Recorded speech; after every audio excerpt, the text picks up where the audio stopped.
ఈరోజు భారతదేశంలో ఏ సంస్థ ప్రభుత్వానికి సంబంధించినటువంటి ఫ్లైట్ ఆర్గనైజేషన్ ఏమీ లేదు ఆ ఫ్లైట్స్ నడిపేటువంటివి. Only ministry of civil aviation దాన్ని కంట్రోల్ చేసే రెగ్యులేట్ చేసేటువంటి డీజీసీఏ. ఎయిర్ ఇండియా ప్రైవేట్దే, ఇండిగో ప్రైవేట్దే, స్పైస్జెట్ ప్రైవేట్దే, అకాసా ప్రైవేట్దే. అన్ని ప్రైవేట్ ఎయిర్లైన్స్ ఉన్నప్పుడు మీరు రెగ్యులేషన్ ఎక్కడ ఉంది?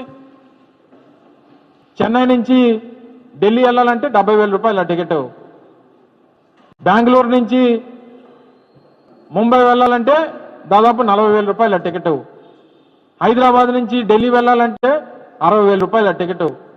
రెగ్యులేషన్స్ ఎక్కడ ఉన్నాయి? మంత్రిత్వ శాఖ ఏం చేస్తున్నట్టు?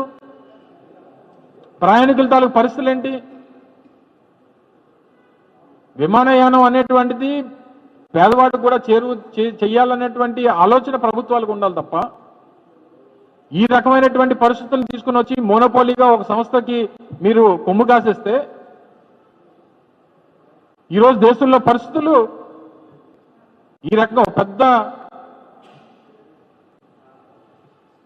ఎత్తున ఒక పెద్ద ఇది అయిపోయింది దేశం అంతా కూడా. అన్ని విమానం ఎక్కడికి వెళ్ళినా సరే పెద్ద పెద్ద ఎయిర్పోర్ట్స్ అన్నీ కూడా ఒక చిన్నపిల్లలు తండ్రి కూతురు ఎదురు వెళ్తా ఉంటే కనీసం శానిటరీ నాప్కిన్స్ కూడా తన కూతురికి సాధించుకోలేనటువంటి పరిస్థితిలో ఉన్నాడు తండ్రి.